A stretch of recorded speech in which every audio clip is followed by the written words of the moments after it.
Dirty toilets are the main breeding ground for the disease. Hepatitis A can easily spread from person to person via hands that have been contaminated. Primary schools are said to be the most vulnerable because they tend to be housed in the oldest buildings. There's been a trebling of cases from 1986 to 1990.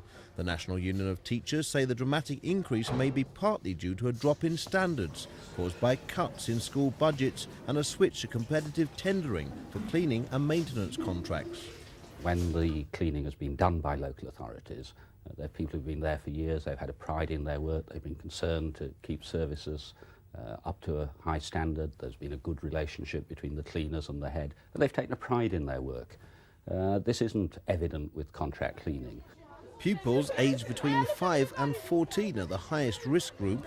Hepatitis A cases, including adults, rose to almost 7,000 nationally last year. The NUT are asking their health and safety advisors to urgently raise the issue of dirty and unhygienic toilets with schools and education authorities. Children sometimes do things in toilets that adults wouldn't do.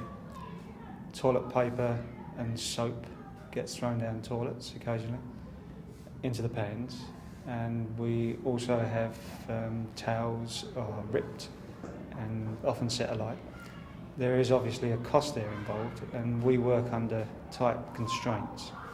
Children are given health education in schools, but teachers say money has to be made available so that toilets can be well maintained.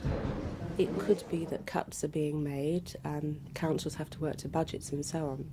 And it could well be that something like maintenance is an easy thing to cut. It's perhaps not so sensitive or political an issue as cutting teachers, for example.